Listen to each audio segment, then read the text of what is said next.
Good evening. I'm Stevenson Manners, your host of your weekly program, Your Voice with the NRP. It's Monday, August 15, 2022, 2 days after the inauguration of the 10th Federal Parliament since independence in 1983. This, of course, was occasioned by the breakup of Team Unity, quite irresponsible behavior. Ministers of Parliament, including three from Nevis, Brantley, Jeffers, and Evelyn, mashing up the tripartite arrangement and turning in a government like people do use cars. We'll discuss the new federal government, and of course, we'll reflect on the elections of Friday, August 5th. With us is the great leader of the Nevis Reformation Party, Nevis's most transformational party. And she'll be with us for the entire 90 minutes. So we look back and we look forward. We'll take our first break and then we'll hear from Dr. Janice Daniel Hodge, leader of the Nevis Reformation Party. Of course, as always, your calls included 469-1616, 469-1700.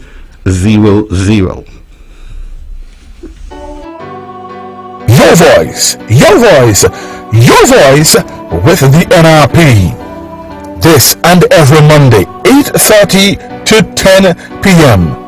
Join host Stevenson Manners and the NRP candidates as they amplify your voice. And we're back with the leader of the Nevis Reformation Party, Dr. Janice Daniel Hodge. I've seen you in many shades of green. That's the greenest I've seen, and it looks so spectacular this evening. It's been a hectic last couple of weeks. Of course, the federal elections and then the inauguration on Saturday at Warner Park. I've seen many pictures on social media. Of course, in the audience, and of course I saw you meeting with the new Prime Minister of the Federation, Prime Minister Terence Michael Jew, the fourth Prime Minister of the Federation of St. Kitts and Nevis. Tell us about the occasion. Well, thank you. And I'm sure your first order of business would be to congratulate the new Commander-in-Chief. Well, on radio, but of course I would have done that right after the elections, and via WhatsApp, via telephone call, and then via correspondence. But before I get into the meat of the politics, I would have spent this afternoon at a funeral of a dear colleague, Miss Muriel Cornelius. Her daughter, Parrot. She was actually in my company in the area when she received the phone call of the tragic incident, and so the funeral was this afternoon. And so I just want to take a moment to continue to express condolences to Parrot and the rest of the family there in Newcastle, and of course to all those who would have lost loved ones. This is a part of life, and we come to accept that this is what life is about. And so, but whenever it happens, we're never ready for it, so to speak, and so we go through a period of grieving, a period of mourning. And Parrot was really shaken up. Every time I get close to her over the last couple of days, she was in tears. And so just want to take this moment to say continued condolences, and I wish her the best going forward. Other than that, I must say the elections of August 5th would have been a moment in history like none I've experienced before. Obviously, it was my first elections that I contested, and I will speak about that a bit later. Of course, the St. Kitts Nevis Labour Party would have won the majority seats and able to form the government, the federal government, without any political parties from Nevis being part of the cabinet. And It is a moment when we must reflect about really what politics is all about, what representation for the people of Nevis is about, because, you know, we would have seen the Concerned Citizens Movement use various different strategies and scenarios to convince the people of Nevis that giving them all 3 seats would be in the best interest of the people of Nevis. And we have seen election after election where the representation for the people of Nevis continues to erode.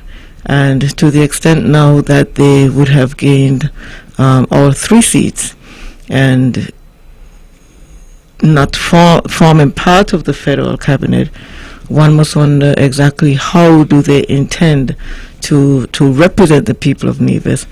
And I really think, you know, we are at a point where we understand that you must be able to sit down and negotiate and to deal with complex and challenging issues rather than, if you do not get your own way in this instance, you destroy, you know, what is really necessary for the country and for Nevis to move forward. And so I was not surprised that the CCM was not invited to form part of the federal cabinet. I think, 2015 is not so long ago, and the Labour Party, I'm sure, would have recalled the divisive nature of Premier Brantley. And, it just seems to be a record of divisiveness and, not being trustworthy and so we must ask the people of Nevis, where are we today? And, politicians are really supposed to make your lives and your livelihoods better, and we are not seeing that with the CCM government. And, some people have said, they don't understand the people of Nevis. And I would have to say, I do understand the people of Nevis. I think the people of Nevis are yearning for change and for proper representation. But we know the dynamics at play. We know, and we have heard Mark Brantley said it himself, he who has the war chest would be the victor in elections, because it is not a matter about presenting your plans and your ideas and having a vision for the country. As far as he is concerned, is about winning an election and not performing. And when the next election comes around, it is no issue that there is no record to run on, because they continue with their means of using the financial resources to gain their way back into government. I think the people of Nevis, those on the ground, and I must say thank you to all of those who would have voted for the Nevis Reformation Party. An overwhelming amount did come out, and we understand what happened, and that is why when we speak about electoral reform and the importance of it, it is getting to a point where the people of Nevis are losing the ability to determine their own destiny because of the way that our electoral system is set up. And you can have, people from overseas coming in. There is nothing wrong, I might add, with people from overseas having the right to vote. These, however, are issues that have been looked at before, and the need to debate the pros and the cons. And if we're looking at fair and free elections, then we would want to ensure that the playing field is as level as possible. And those are some of the things that we must look at. And so, the Labour Party would have emerged victorious. They had the majority of seats, and they formed the government. And of course, it's the swearing-in ceremony. It is the beginning of a new government, a new chapter in the political landscape of St. Kitts and Nevis, and I think it's only fitting that the Nevis Reformation Party be present to mark the beginning of a new chapter.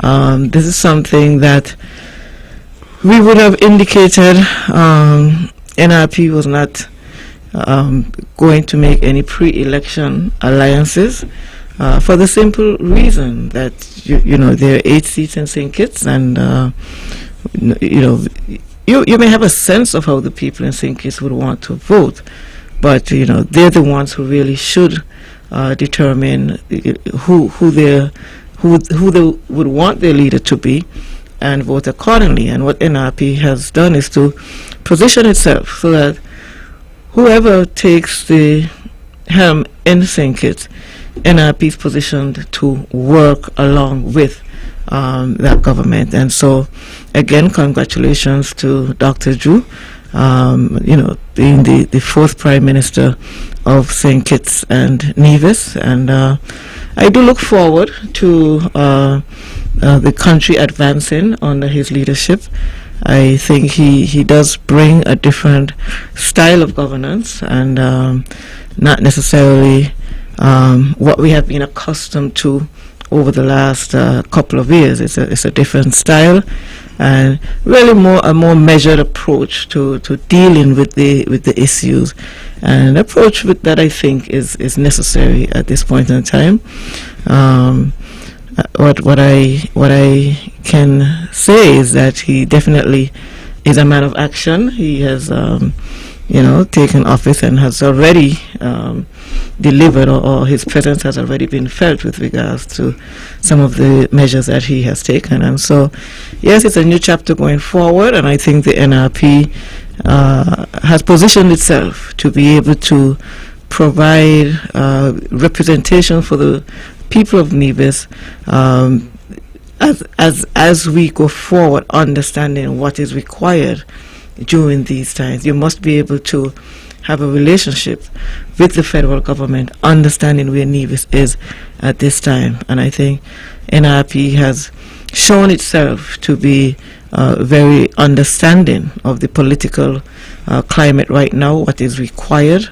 And I think going forward, Nevis would be looked after, not that it needs to be looked after, but in the sense that you have a more measured approach as to how the affairs of Nevis must be dealt with the NRP understanding what is required, compared to the CCM, who would have won all 3 seats but are not around the decision-making table at this time.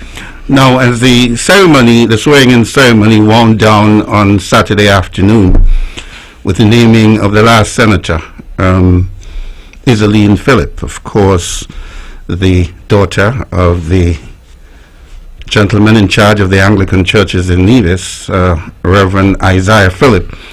A friend of mine sent me a WhatsApp message and said, "Oh, how the mighty has fallen." They were, of course, referring to our high-flying premier, former Minister of Foreign Affairs, and his colleagues. I must say, looking at it from home, ZIZ and SKNIS didn't do quite a good job in letting us know who's who. For perspective, we would have wanted to know if the former Prime Minister was there, for instance, because Prime Minister Drew had indicated he had sent him an invitation. We'd want to know whether the 3 former MPs from Nevis were there. I'm getting word that some of them, maybe all of them, were not even there to witness this as spectators. We would want to know, for instance, if the leader of PAM was there. And 28 hours after, we're none the clearer. Here, after all, from a Nevis perspective, are men who, from 2015, 2 of them in the first instance were part of the federal arrangement, and then in 2020, they said all 3 for we. We want to go to St. Kitts to be around the table to ensure Nevis's fair share. Were they ever there? Were they there? Did the Nevis former MPs even put in an appearance on Saturday afternoon? I saw a lot of people, but I cannot say that they were there or were not there. I did not see them. that doesn't mean that they weren't there. I did hear their names, the premier being acknowledged. The crowd was not very pleasant with the mention of the name, but I really cannot say if they were there. But again, from NRP's perspective and from Nevis's perspective, we understand, we have a federal government, and it's almost as if, you can recall your children going to school, and when you're in school, the teacher has the responsibility. We must acknowledge that the federal government is the federal government, and whether it's PAM, PLP, or Labour, you must have a relationship with the federal government in order to advance Nevis's affair. Now, of course, being present at a swearing-in ceremony, some may say that has nothing to do with the type of relationship that you would have going forward. But it's an indication, an acknowledgement that this is a new start, and you would want to express your solidarity with the new government that is being sworn in. And it's I don't know if they were there. I did not see them. I can't tell you what the reasons may or may not have been, but maybe they got word that they would not be forming part of the federal cabinet, and maybe didn't see it in their best interest to attend.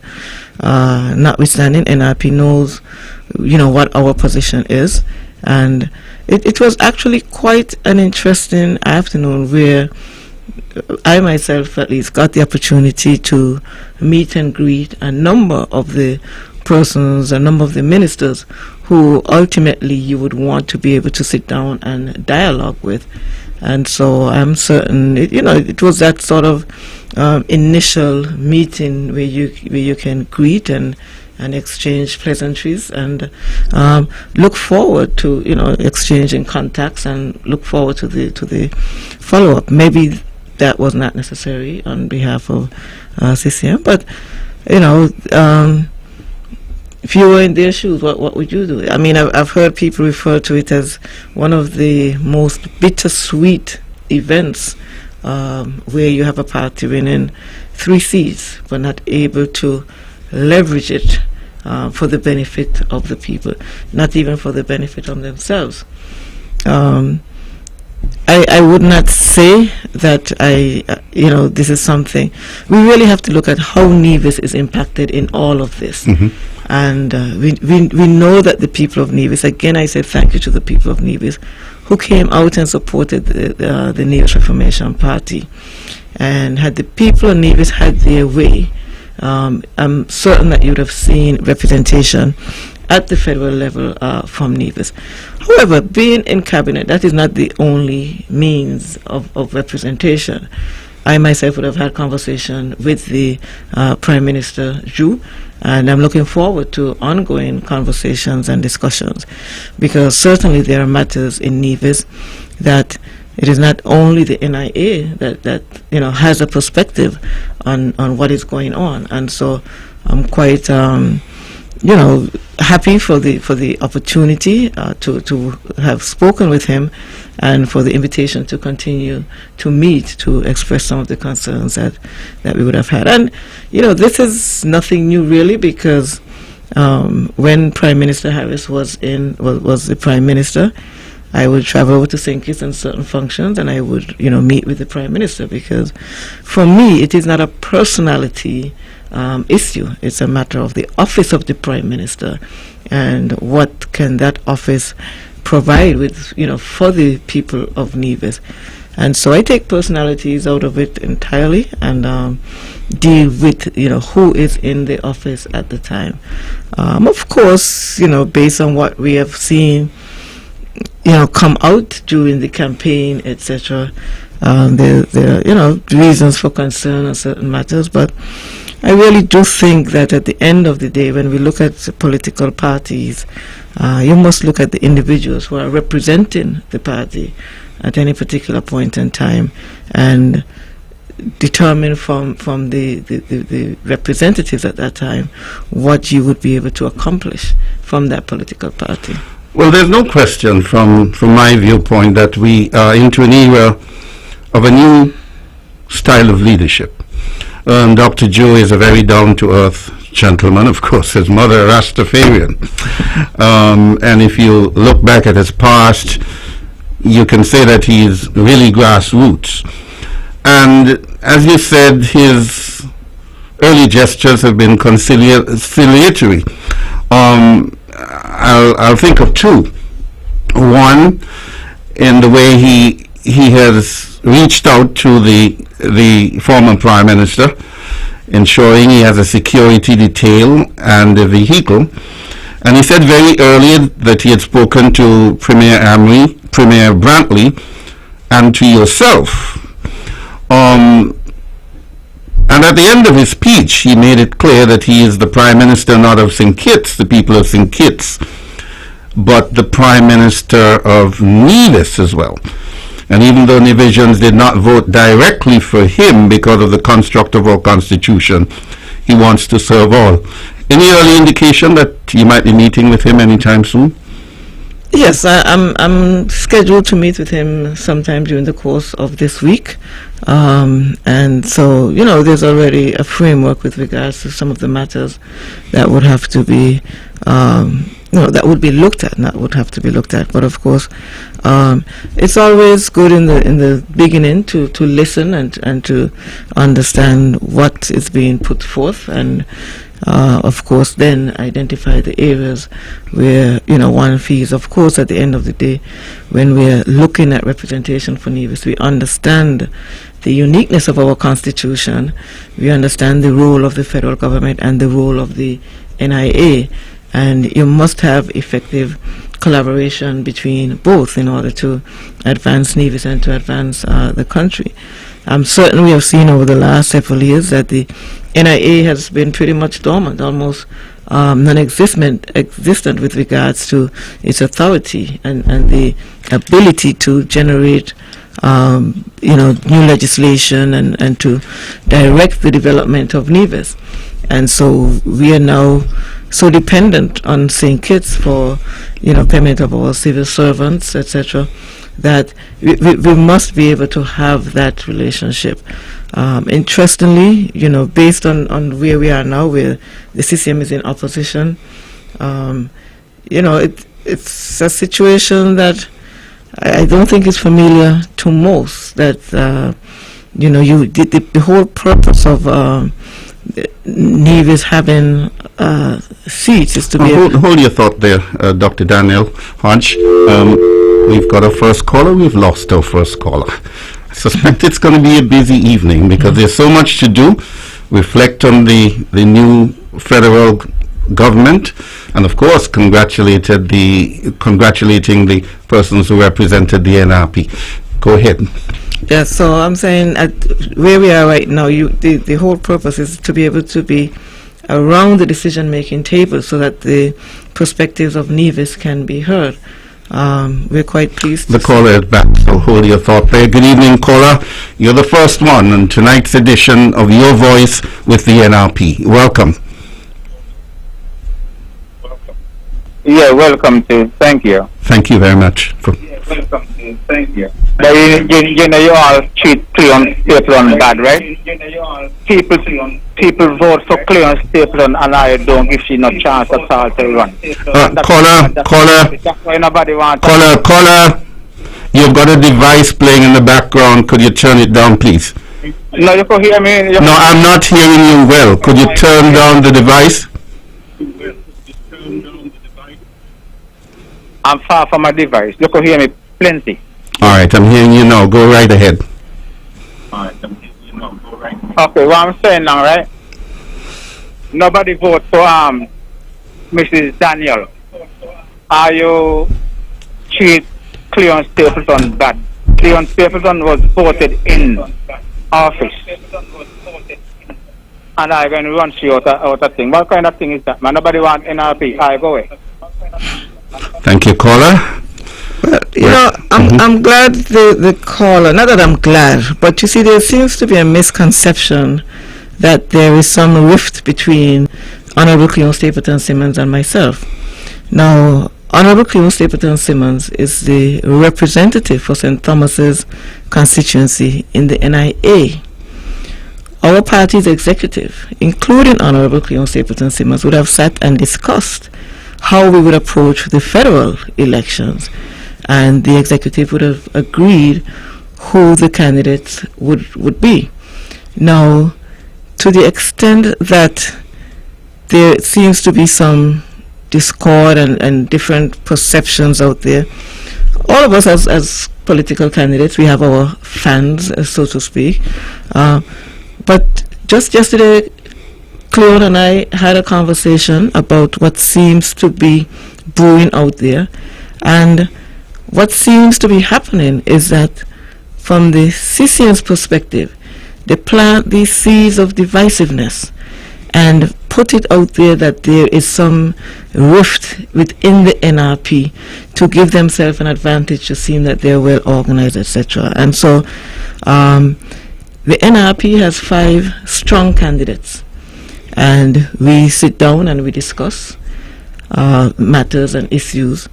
And where we are right now as candidates, we feel that NRP presents the most competent candidates to run the NIA. And so I would look at some of the mischief that is being created out there as coming from the CCM camp, because their approach in everything that they do is to divide and conquer. Honorable Cleon Stapleton Simmons was actually supposed to be on the show tonight, but because of some personal reasons, she's not here tonight. And I'm certain that she would tell you this is a decision that was taken, that she supported with regards to the best position for NRP to move forward. And so I could understand, you know, some people, they have a preference for Cleon in some things, some people have a preference for myself in certain things. But I just would want all of us, NRP and people of Nevis, to understand that we have a party, and we're looking at the party that has the most competent candidates to be able to move Nevis forward. And so I try not to be overtaken by the propaganda, so to speak, and we must manage this, because. Okay, we've got another caller on the line. Good evening, caller. Welcome to Your Voice with the NRP. Good evening, Mr. Manners. Hi, good evening. How are you? I'm doing very well. Okay, I hear listening, and a gentleman just called in there, and seems like he wants to tell the NRP how to go about constructing the NRP team. You're listening to Yeah, we're hearing you. Yes, good. What I'm saying that Dr. Jew is now the Prime Minister of St. Dr. Jew... St. Kitts and Nevis. St. Kitts and Nevis. He won 2 elections, last 2 elections. He was voted the leader of the St. Kitts and Nevis Labour Party. And you had other people in the Labour Party who won seat. This is not new to the political, to NRP. This is not new.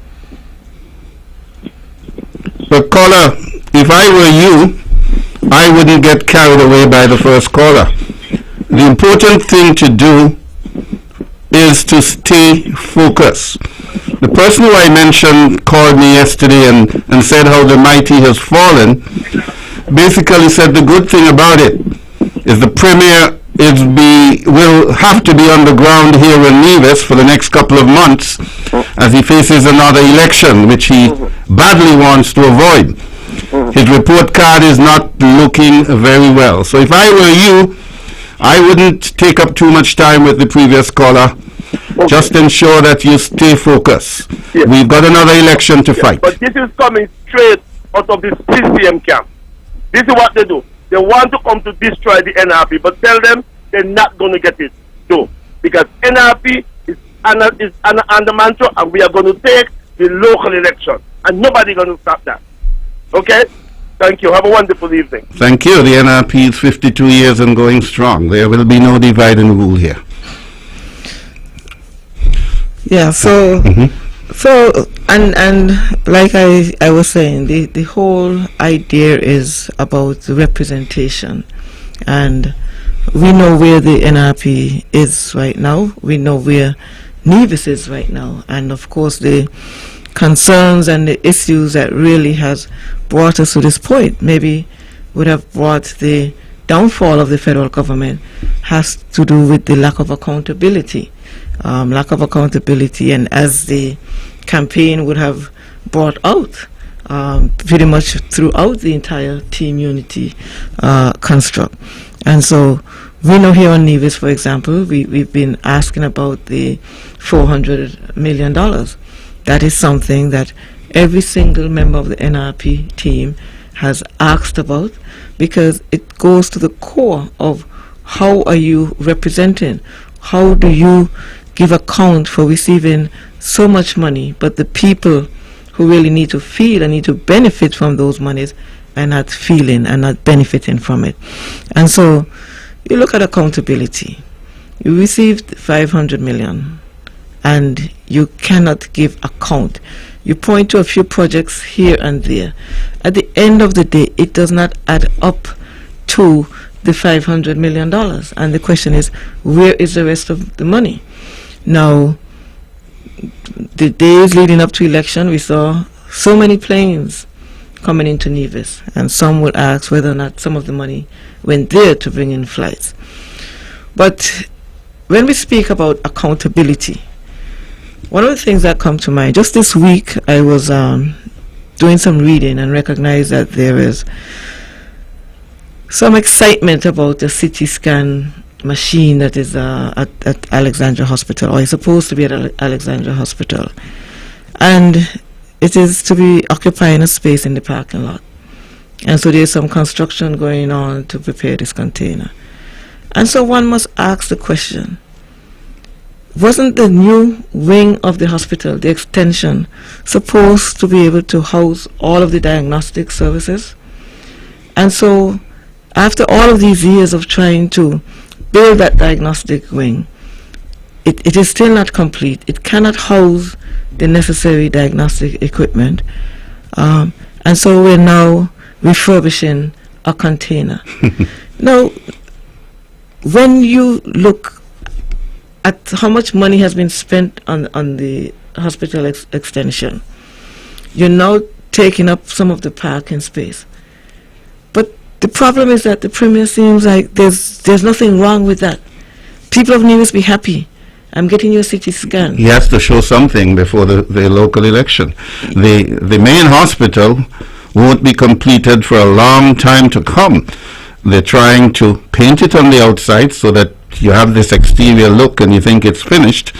Putting in the windows, haven't quite turned to remodeling the inside as yet. So he has to show something before he comes to the people. His report card is slim, very slim.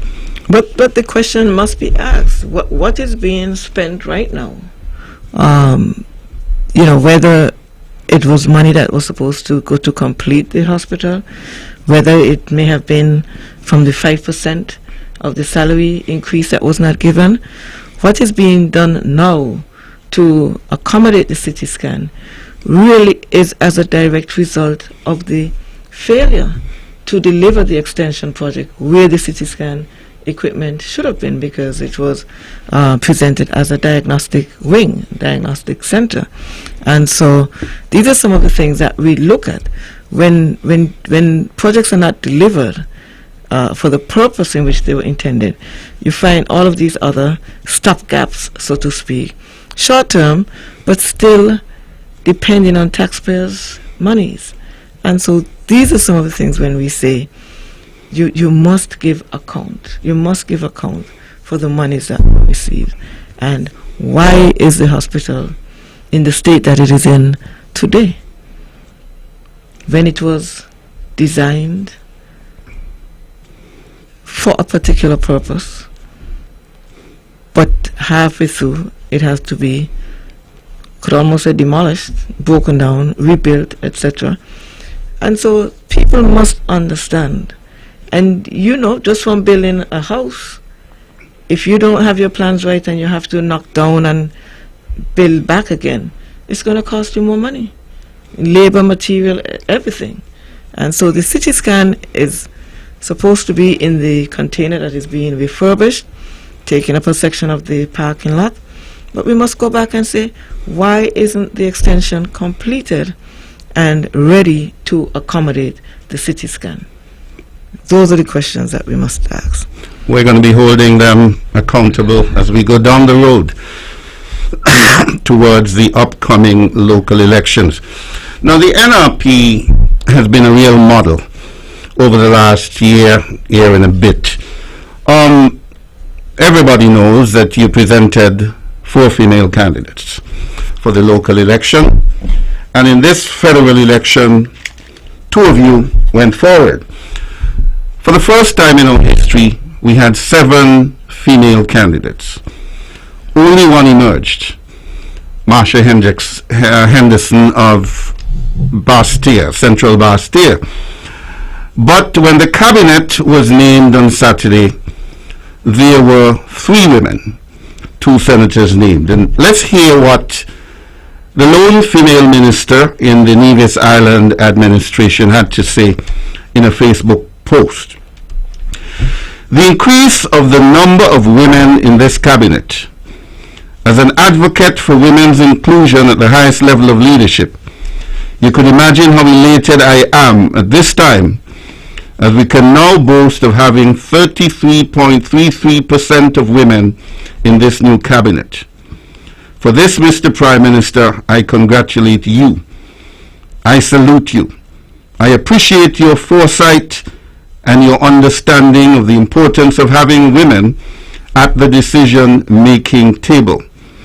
Hashtag women breaking barriers. Hashtag women the critical mass. Hashtag he for she. We all know Madam Minister Hazel Brander Williams has for a long time been an advocate for women empowerment. The CCM continues with the same old khaki pants, 3 same candidates, not giving her opportunity. The NRP has been a real leader in this. 4 women at the local, 2 at the federal. Didn't quite get over the hurdle, the final hurdle. But that's a positive move because women are very instrumental in the body politic. Well, definitely, because the politics that we are seeing now in these very challenging times really require understanding and empathy to address the issues that really is going to affect the quality of life and the standard of living. And so you would see, for example, Honorable Dr. Joel Clark, good friend of mine. We have shared some professional interest and projects together. She is now the Minister with responsibility for climate action, sustainable development, and climate action, environment, and constituency empowerment. Right. And so these are the types of areas where you really need to understand how you're going to address gender parity, how you're going to alleviate poverty, how you're going to address food security. All of these would come under those ministries. And so you really would want to see where you have that the lens of women around the decision-making table. And had the CCM included more women's perspectives, I'm certain you would have seen more impact of the $400 million trickling down to where you can see it impacting lives. But just looking at it from the male perspective and economic point of view, most of that money would have gone into concrete and blocks and that sort of thing. But the more softer reaches to deal with the social programs to help, parents of school-age children. Again, we speak about the disparity in St. Kitts and Nevis when we look at school meals programs, etc. And, just that disconnect from the need to provide, the type of healthcare benefits. Because, you see, women are the ones who end up having to deal with the struggles of keeping the family and the home intact, and as they say, making $1 out of 25 cents. And I would tell you a story. During some of my canvassing, I went to this one house, and I was really moved when the mother, there was about 3, small children, husband and wife, and when the mother could say that, let's say a box of, well, let it say, macaroni and cheese cost, let's say $2 this week, and next week it costs $2.25. This tells you that these are people who really have to be looking at every penny and seeing how best they can stretch it. Now, from a male perspective, and what we have seen our Premier say with regards to women who are struggling and seeking assistance, is that if you were really struggling, you wouldn't have on nails, and you wouldn't, have on weave and that sort of stuff. And it just shows that from his perspective, at least, unless you are walking around and begging and in tattered clothes, then you're not really struggling. And so it's almost as if, until you sacrifice those things, until you sacrifice your self-pride and what makes you feel good to even come out, even though you're struggling on the inside, it seems like that is the only time that they would respond. But as women, we understand, we know the struggles, and we know so many times women come out with a smile on their face, but really deep inside they're struggling because they don't know how they're going to make things happen. And so the time that we're in now, with all of the global issues and pandemic and women losing their jobs in the hospitality industry, and really have fallen back significantly with regards to poverty alleviation and stuff like that, you really need to have programs in place that would help to strengthen the community and strengthen families and provide opportunities for women to be gainfully employed. Again, most of the employment opportunities that we see here under the CCM is really male-dominated. It's really where you have more males working in the construction sector. And so that lends to make sure that you can create opportunities for women as well as youths to be gainfully employed. It seems to be lacking, from the CCM government. And these are the things that we have looked at. And based on our party's philosophy and principles about empowerment and being innovative and creating equal opportunities, access to employment, access to work, access to health care, these are some of the things that we must look at and make policy decisions based on these areas. And so having the 33 and well, a third, 3 of 9. Yeah, having a third women representative in the federal cabinet, I think it's good. It's going to be reflected in, I think, a lot of the social programs, and not just social programs, but at least when you look at employment opportunities, you're going to hopefully start seeing more equity in terms of the jobs and employment sector. That is good, yes, obviously, but then as with the responsibility for Nevis, we still must have that concern that the Nevis perspective is not at the decision making table. And we look at, even some of the areas. We know that the CCM failed at the federal level. We know that Alexis Jeffers, the Minister of Fisheries and Marine Resources, really did not translate his position into benefits for the people of Nevis. And so the fishers continue to suffer and struggle.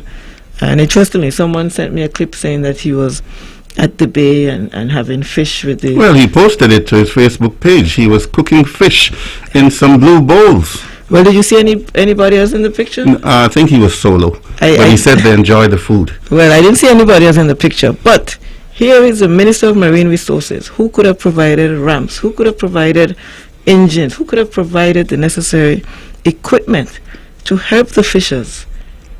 He had that opportunity and really, just was negligent, did not do what was required.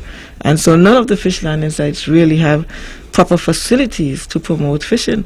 You look at Indian Castle and you see the problem that we have down there with the sargassum, and there was no, I know studies were done, I know research was done and recommendations made, but nothing was done to advance the fisheries.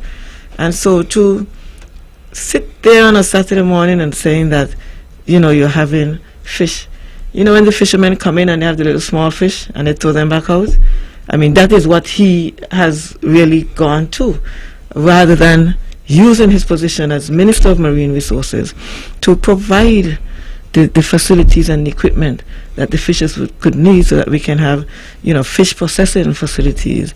You could have added value to your fishers, provide, the ice machine and these things that would really make fishing, a more viable livelihood for the fishers.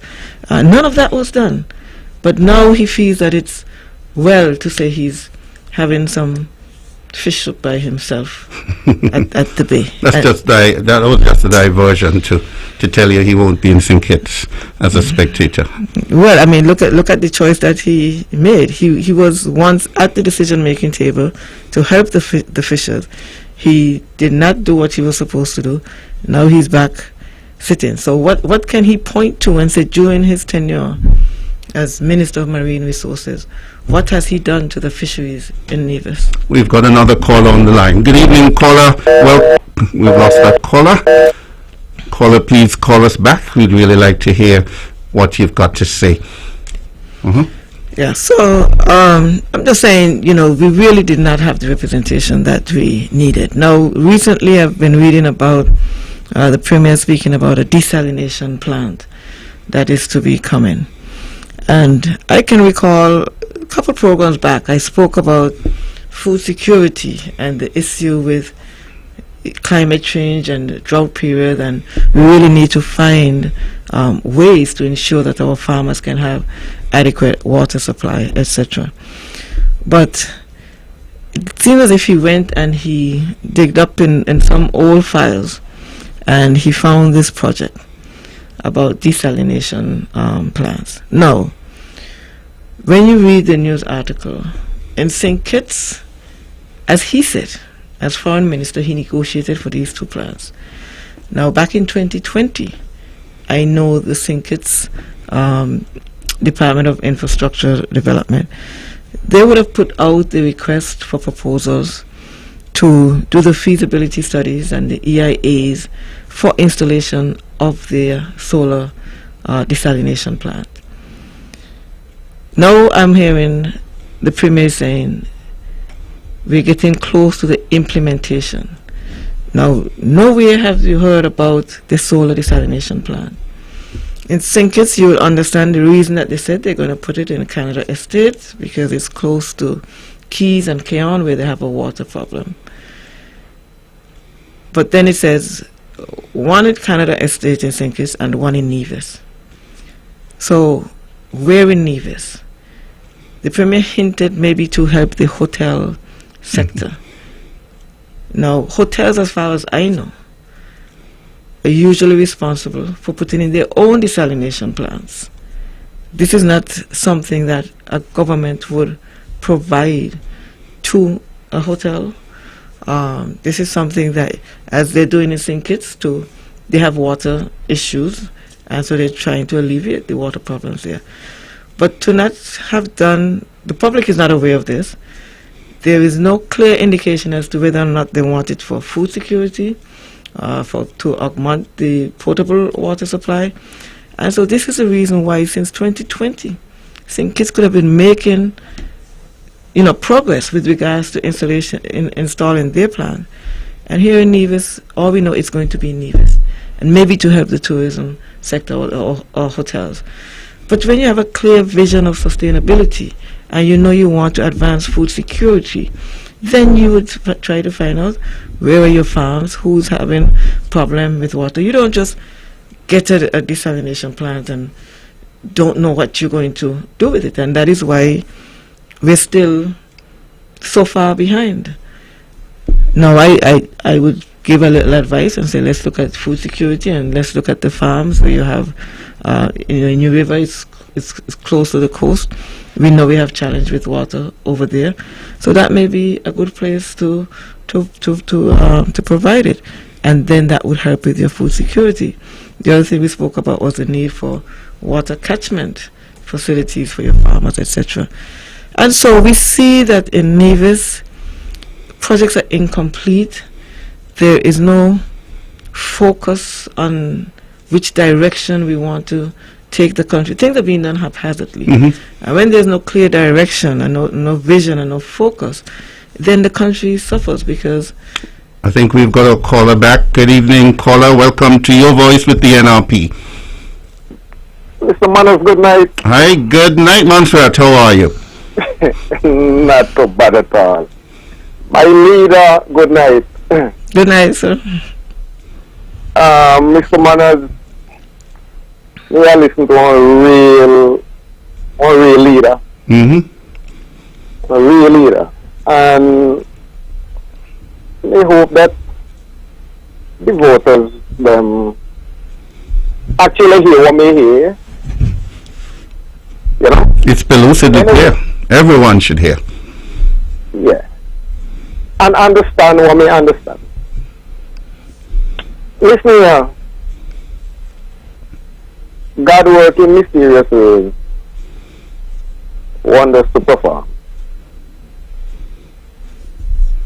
This message now should be more easier for the voters this time around. Did they will work out good? Did the rail work out good? Yeah. May go explain. Yeah, raise your voice a bit. We really want to hear you. Yes. Did the rail work out? Excellent. Watch me now. I'm watching you. Yes. No more argue now. No more argument now for no more fish here. Well, I'll tell you something, caller. I see it seeping back into our body politics. I've heard it many times over the weekend. They're going to move from fair share to secession. Watch my... read my lips. I hear it emerging already. Well, let me talk to the voters then. Yep. You can't bring back no more fair share argument now. Because you know not the position now for argue for no fair share. When you mean the position, you know bring back none. you get exactly what I'm saying? I'm reading you loud and clear. Right. So watch me now. What the voters them now supposed to concentrate on. Okay? Are you don't send you downtown? You don't sit down on the opposition benches. Now you need one different leader now for run the island administration, and that Dr. Janice Daniel and the others. Nobody with the first scholar that are monkey rings, right? We know that. Nobody with the first scholar, yeah. So then and therefore now let us stop down the opposition benches. Because for sure they can't bring back no fair share. So now it's very clear now that the NRP must get voting this time around. And Mr. Manners, if you know the 2020 vision WhatsApp number, just call when we hang up. Just call them out for me that we can do some contributing on 2020. Yeah. Okay then. My leader, just just be strong and change the what me say the tonight, just build upon them. Because the voters them now need to understand that, okay, the first time around, yes, because remember Sean me say, music need them fair share. Okay, you take the chance this time. But see, this time, neither Sean nor Premier Brantley can help now. So no fair share can come back now. So you need somebody with competency around the country, because you see plainly that Premier Brantley can't manage for the country of here anymore. Okay then. Thank you very much, Montserrat. It's very clear. As MacLean Emmanuel, King Short should have said, the handwriting is on the wall as we move towards the next local election. Thank you so much for calling, and if my memory serves, the number you request is 669-7312. 669-7312. You know, the caller raised a point, and as much as we have been pointing out that CCM, the representatives really have lost their way, as they indicated, it's really sad for the people of Nevis, because you would have had the Charleston Accord signed by then Premier Amri, Timothy Harris, and Sean Richards, and all that Mark needed to do, all that the Premier needed to do, was to make the cabinet submission, move it to Parliament, and legislate the provisions of the Charleston Accord. And so, even before the mashup took place, NRP would have written to the Prime Minister and to the Premier and asked for the matter to be resolved using parliamentary procedures. Parliamentary procedures mean taking it to Parliament and having whichever provision they needed to get legislated. Now that the Premier has seen it fit, where when he could not get monies to campaign and run an election, to mash up the government. Of course, once the government was mashed up, we see all of the guts being spilled out. We see all that was wrong with it. But at the onset, his issue was fair share. He's not getting the fair share because he would have seen the amount coming in to the CBI and worked out that this is not Nevis's fair share. After the government was mashed up, and he found the time to work out how much our fair share should have been, the question must be asked, why couldn't he make his cabinet submission, and if it had been rejected, then make the cry? But you cannot say that you sat there for 7 years and did not lift a pen. We always hear the pen is mightier than the sword. But I know the pen has to be mightier for me because I don't have any sword. I'm not even allowed talker, so to speak. And so I rely very much on my pen. And so why could he have not made the cabinet submission, drafted the bill to go to legislature, to Parliament, and get the fair share, at least get that legislated? But where he is right now, the new government, Dr. Drew did not sign any Charlestown Accord. Former Prime Minister Harris is on the opposition bench, and former Premier Amri, bless his soul, has passed. So the people of Nevis, after having the Charlestown Accord, just to take it the next step, and the CCM representatives allow that opportunity to slip through their hands. And the reason why I can say that NRP would provide much more competent representation is because I could tell you right now, whether it's Honorable Cleon Stapleton Simmons, Dr. Patricia Bartlett, J.D. Keynes, or Rohan Iles, they will say, Dr. Daniel, as chupinis you do. They're not going to say you're the leader and we're going to follow you there. And that's why I am proud of my NRP team. We have a team of competent people who are not going to sit back and see any wrong decisions being made and say, well, oh, you're the leader, so you do it, so we're going to just follow you. No.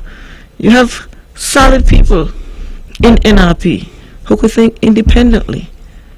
And that is what is needed. Not 3 representatives and everybody just following behind what the Premier says and knowing that what he's doing is taking them and the people of Nevis down a road of destruction. That would not happen under NRP. It would not happen. And because of course the candidates for NRP. And we understand.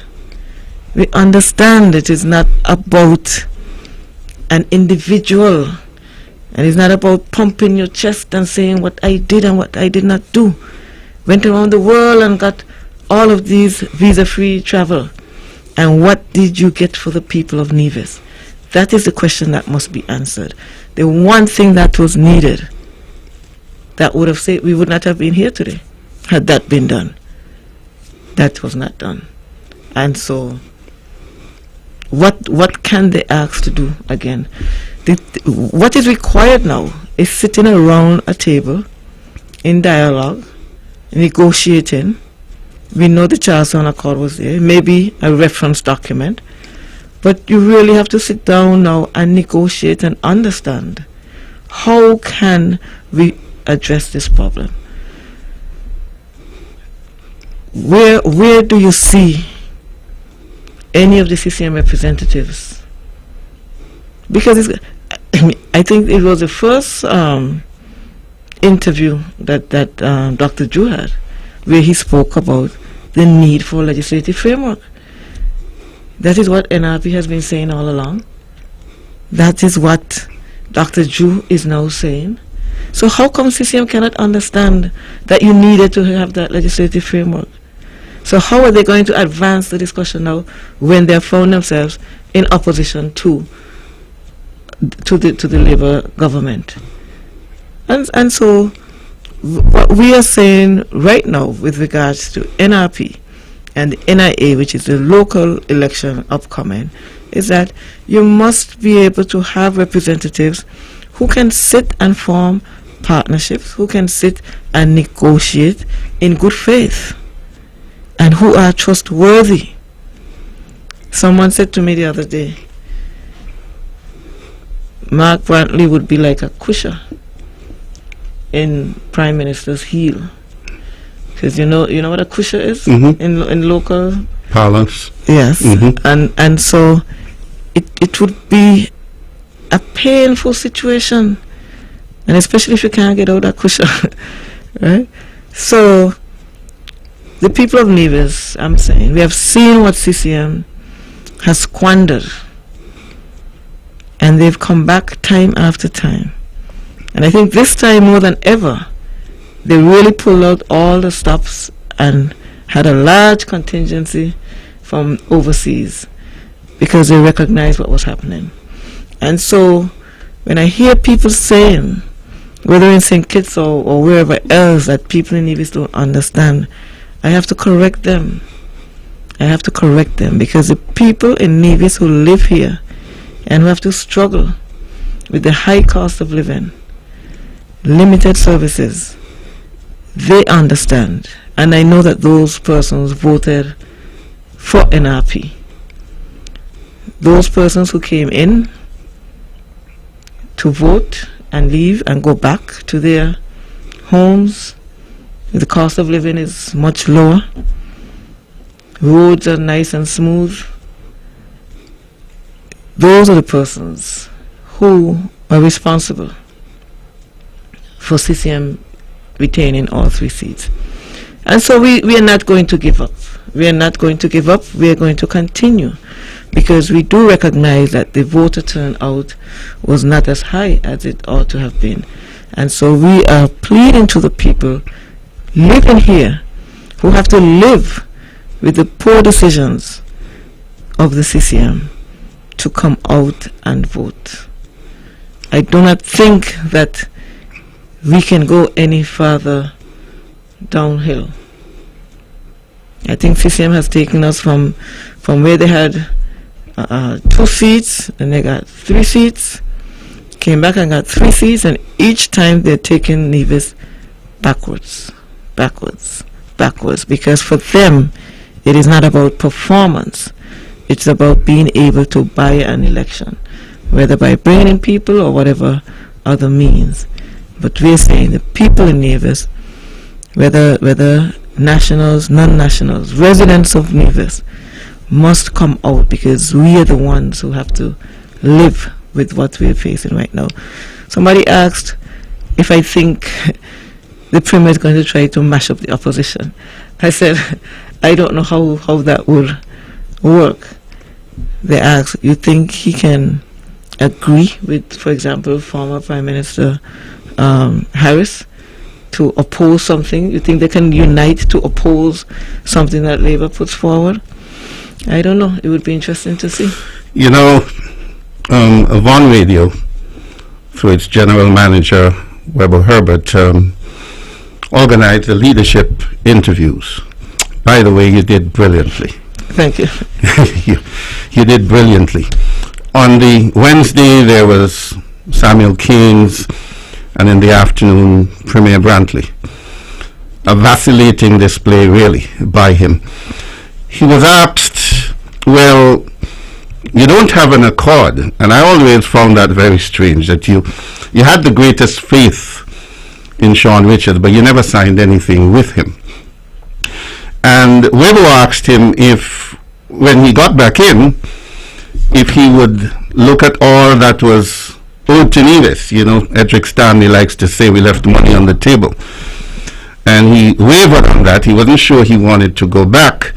He will go forward. And Weber asked him, well, suppose you didn't get what you wanted. And he said he had put them on notice. He'll mash it up again. So I'm not surprised, because I've heard that one of the things that they've been saying is that it's a slim majority. 5 on the opposition benches, 6 in government. And I can guarantee you that the man who now has the new title of Mr. Mashup will be trying to needle his way to try and cause the Labour Party to disintegrate. But the Labour Party that I know, 90 years old, is strong and solid. But it is divine intervention that the 3 leaders find themselves on the opposition benches. They're going to have a difficult task. Communication will be close to zero. I want to see that happen. Well, there's no trust. there is no trust, and they're each going to be looking over their shoulders. And, you know, I mean, trust is important. Trust is important in any relationship. And we have seen where that has been eroded to the point where, you know, when we speak about the lack of investor confidence in Nevis and seeing how the economy is really, you know, really plummeting, that has a lot to do with it as well. And because, you see, while people try to get personal gains, you know, the world is looking on to see the style, to see the stability, you know. And when people get very myopic and focused on one thing, they don't pay attention to what's going on around. Mm-hmm. And so when we speak about the lack of investor confidence, that has a lot to do with relations and partnerships and how you function in those areas. I would have seen, for example, the same solar desalination plant, that nothing has been done since 2020, when St. Kitts made the announcement that they were advancing theirs. But I see now that there's a company called Mascara Novelis Technology that received a contract to execute that desal plant. It's a small plant. There's a Caribbean desalination. Hold it. No, that caller has been waved off. Yes. So you have a Caribbean Desalination Association that can provide technical assistance. Once you do your necessary feasibility and EIA reports, etc. But it would be interesting to see how that advances. Our caller is back. Good evening, caller. Welcome to Your Voice with the NRP. Yes, Mr. Manners. Dr. Janice, I listened to you on Thursday on 2020. And you speak well. Thank you. Carlisle play one clip with Premier Brantley with one rally, saying that he and the Prime Minister they got a good conversation. Remember that a half year? No. Pan ear with your ralliers. You're gonna make one trip? Could you believe that? You're gonna make one trip. You don't talk to the Prime Minister half year and the two got good conversation. Know that your company know you're gonna make one trip and let me one. Come on, man. You know, real. That's not a real person. Okay then. All right, thank you. He always tells the story about the scorpion, right? Yeah, well, he's like the scorpion, you know. You can't change his. That's the character. That's the nature of the man. But yeah, so we really have to look at where we are now and what we want to accomplish. And what would be in the best interest for Nevis. We have seen where the NIA, like I said, the necessary legislation that you need to attract investors. We're not seeing that. We're now, and I must commend, Prime Minister Drew and his cabinet, because the Minister of Climate Action, that was not, a cabinet position or ministerial position before.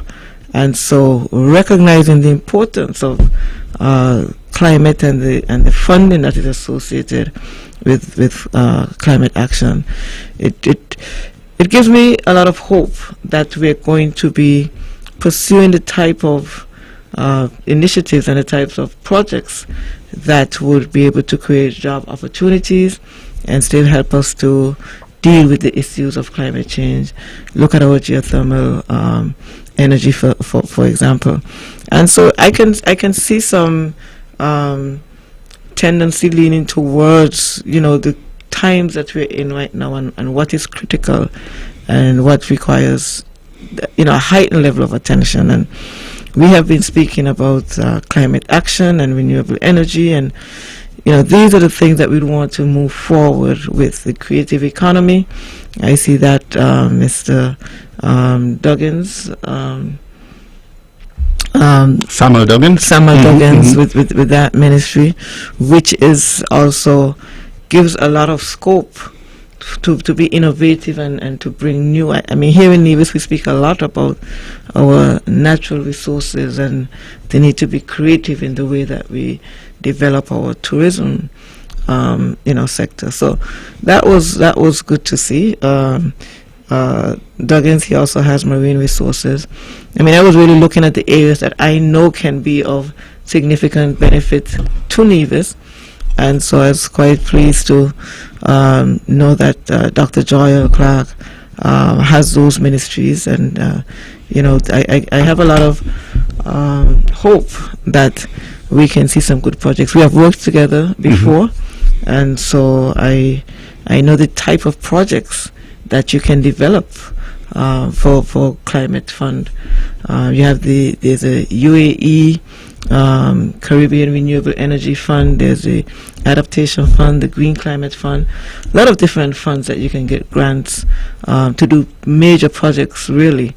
And so I'm quite happy to see that. So that's definitely a pathway for Nevis going forward, and knowing the personalities with those responsibilities makes it a lot more encouraging for us going forward. Now, today is August 15th.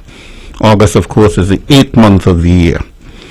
Because of the shenanigans and the machinations of Brantley and Company, we basically lost 8 months. And I've said that Nevis won't settle down until we finally have the local elections, which he has studiously tried to avoid. We know the outer limit is March next year.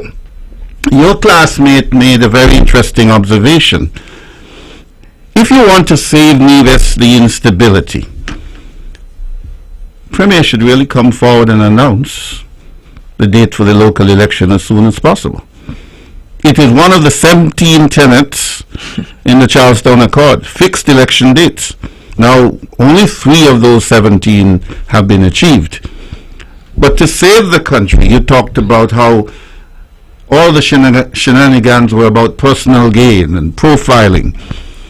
Really, if Premier Brantley loves the country, he should stick to one of the tenets of the Charlestown Accord and announce an election date now, so that moving forward, because this country won't settle down.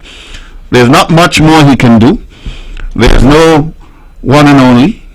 There's no geothermal. There's nothing on the horizon.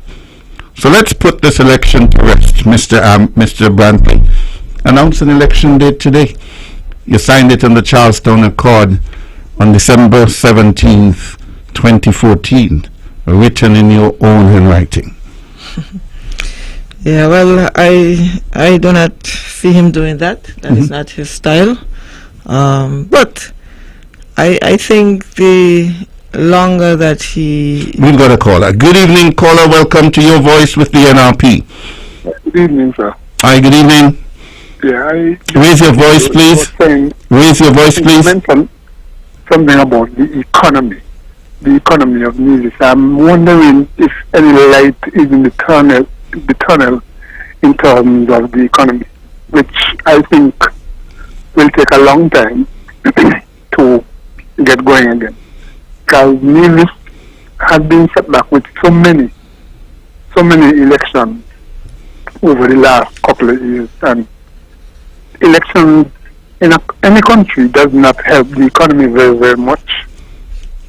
And I think that right now I don't see no light. I go around and I would see some heavy equipment and so park up on jobs, and they park up. I mean, I think being that in my field, one would think that, well, you go on a job, you finish do what you're doing on the job, and if there is more work, another job comes up, you will take your machine and carry it to the job.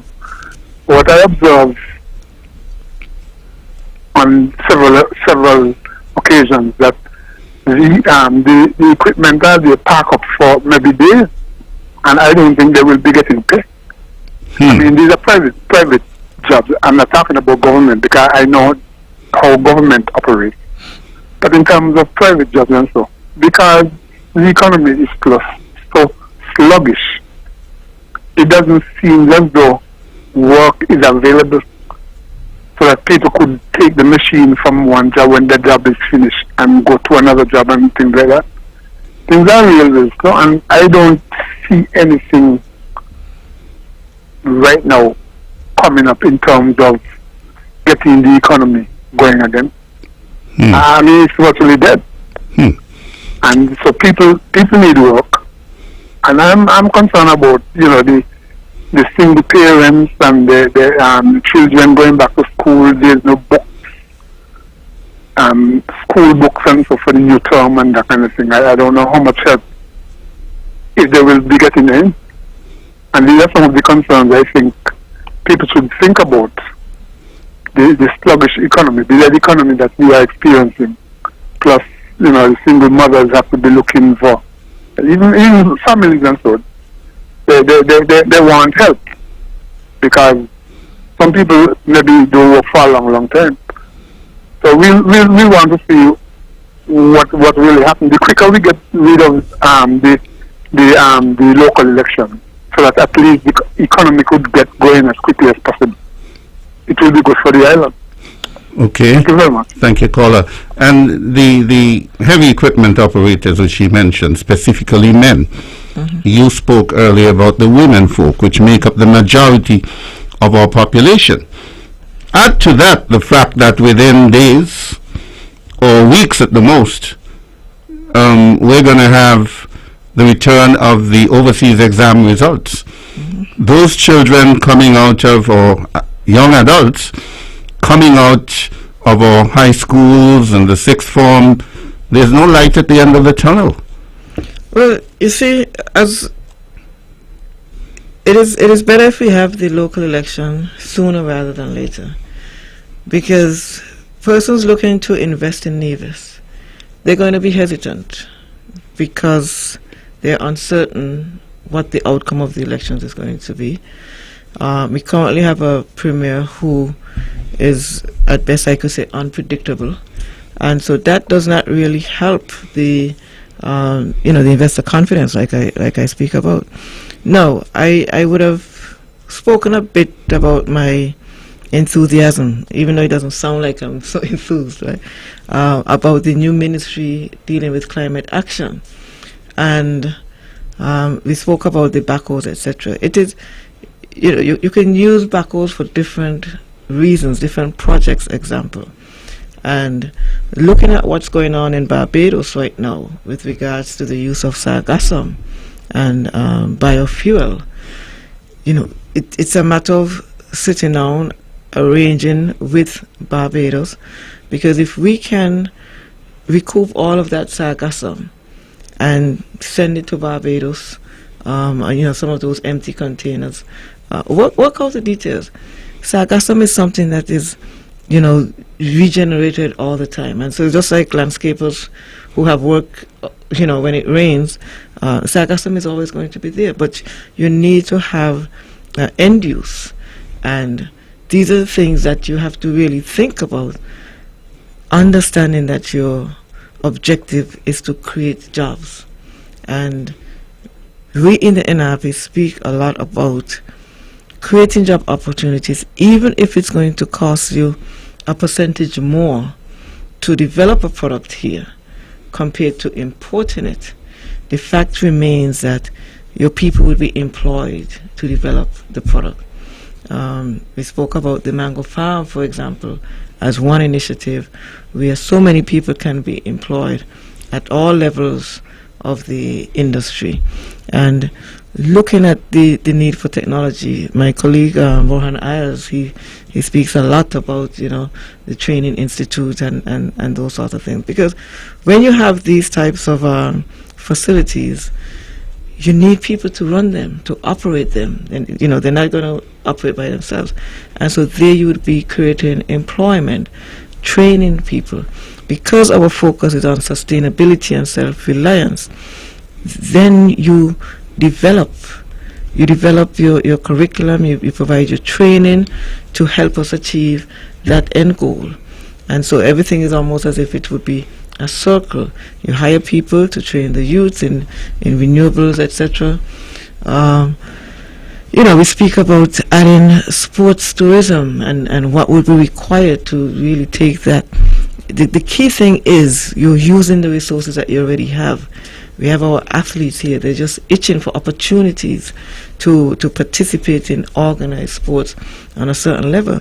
That is the responsibility of government, to make sure that we can provide that framework for our athletes and our coaches and those who need to have after-school care because they're involved in a professional sports development program. You look at the whole cycle and not limiting it to any one particular area. We're really not seeing that emphasis being put on the role of government to create opportunities for our people to have a good payday, at the end of each month. And so you have to look outside of the traditional construction. Look at when we're looking at our fisheries, for example, all of our mangroves that have been depleted, these ponds need to be cleaned out and replanted. All of the plastics that we find ending up in the ocean need to be recaptured and recycled, and it's all about creating jobs and making your island sustainable. And there's so many different ways, and when we speak about, for example, the peace program, I don't know what version we're going to see, but there are youths out there who really want to help and contribute. People want to be able to sit back and say, I contributed to that, I was part of the team that did that. And these are the things that we want to be able to get our people feeling motivated and proud to be, part of the redevelopment of Nevis in a sustainable way. And of course, Cleon spoke about the orange economy. Mm-hmm. Duggins has also got the entertainment portfolio, so that's an area we could look at as well. We've only got 3 minutes, and I must ask you this. The OAS team had part of its terms of reference women in politics. I know that you've met with the leadership of the OAS Observer Mission. I know they did a preliminary report. Have you got the final report, and what are they saying about our election process here? Well, I have not received the final report. I know there was some concern about not concern, but questions raised about women and their participation in politics, and it really, with regards to how more women can get involved, it really has to do with the nature of politics. And when we see how productive women can be in politics, when we understand that politics is not, it doesn't have to be a nasty name calling. It's really about who has the better approach to developing your people and your country. Then more women are likely to get involved. The issue is really that on election day, you're not really going to see too much with regards to abnormalities. It's what happens before, what happens at the electoral office, and what happens, around the alley someplace. You're not going to see, fighting and any kind of violence or anything like that. So, the on the surface, it would seem that the elections were free and fair, because they're not going to know how many persons are voting. Their names are on the list, how they get on the list. Some of them, there's some questions to be asked there. So overall, I anticipate that they would say it was free and fair, but we know that there are some issues and some challenges that happens, even with regards to registering, even with regards to objections to names on the list that goes on beforehand. And so all of these are things that really would need to be looked at if we really want to have free and fair elections. Well, we've only got a minute left, so I'm going to take it. I'm going to say to Premier Mark Brantley, you brought us to this point where we've lost 8 months of 2022. We already lost time because of COVID. We lose more time if we prolong the calling of the local election. Nevis is election weary. 12 elections since the turn of the century. If you love this country, and if you want to get us out of this state of a poor economy, accede to what Samuel Keynes have said and what we have said. Well, since we're just out of election mode, let us decide the leadership of Nevis sooner rather than later, to take this to March of 2023 would sound the death knell of the country we love so much. Let's see for once a display of country above self from you, the Premier of Nevis, Mark Brantley. Good night. This has been tonight's edition of Your Voice with the NRP. We've got so much to talk about going forward and so little time. But we'll be back next week. Make sure to join us. Your voice, your voice, your voice with the NRP. This and every Monday, 8:30 to 10 p.m. Join host Stephen Semanas and the NRP candidates as they amplify your voice. The views and opinions expressed on the preceding program were solely those of the participants and do not necessarily reflect the views of the Nevis Broadcasting Company Limited or its advertisers.